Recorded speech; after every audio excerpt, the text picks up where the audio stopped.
Today is Asalha Puja Day. Please give me the significance of what today really means. The Asalha Puja Day is one of the important Buddhist holidays in Thailand, which was recently introduced in 1958. The celebration is very unique to Thailand as it is not widely celebrated in other Buddhist countries.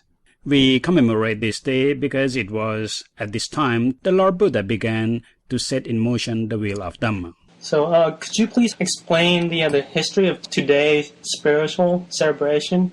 Historically, the Asalha Puja Day is celebrated in veneration of the first 5 disciples of the Buddha. Therefore, it is sometimes referred as the Sangha Day. In order to put this day into context, let me briefly illuminate the historical significance of the Asalha Puja Day as follows. The Asalha Puja Day is momentous to us because it was the day the Buddha first expressed his unconditional and unsurpassed compassion to the world by delivering an eye-opening truth with the first sermon for the ultimate spirituality of human beings.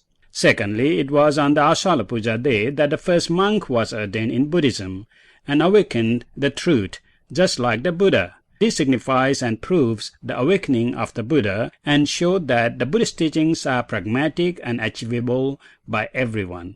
It is not merely a philosophy or ideology. Thirdly, it was on Asalha Puja Day that Buddhism appeared in this world as a global religion with the completion of the Buddhist fundamental refuge, the Triple Gems, which are the Buddha, Dhamma, and Sangha. However, it is the occasion for us to recall the first 2 discourses which comprise the heart of Buddhist teachings.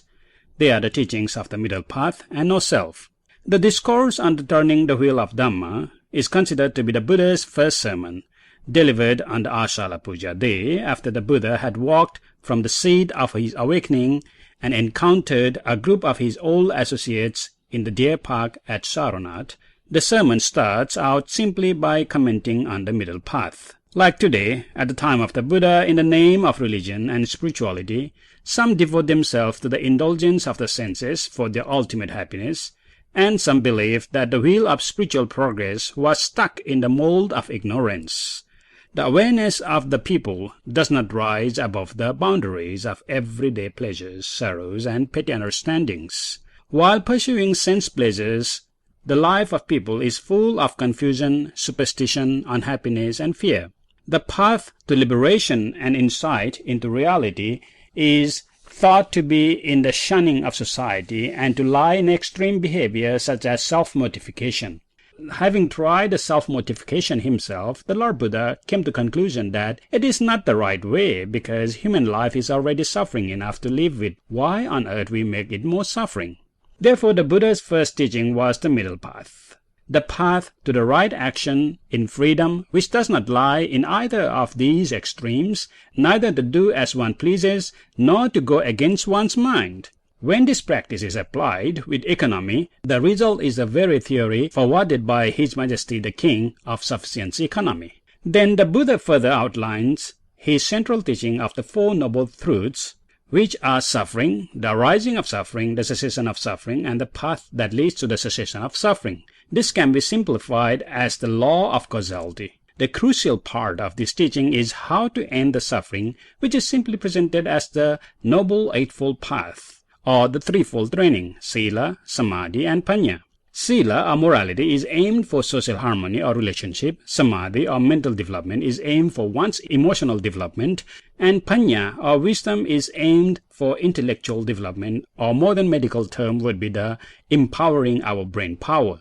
In the second discourse, the Buddha explained the nature of suffering by relating them to the 3 marks of existence. Everything is impermanent, everything is intolerable, and nothing has any self, or all is no self, which simply means there is no permanent identity, continues from one moment to the next.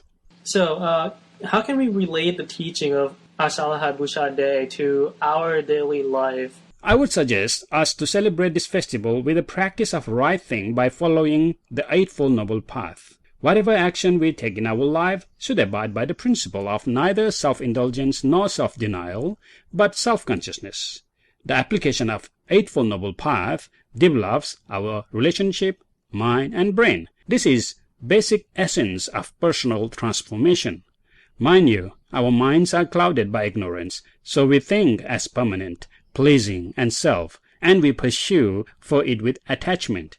Therefore, we should lead and practice the value of detachment in order for us to be able to see things as they really are, through which we can attain peace and able to let go all unpleasantness in our life.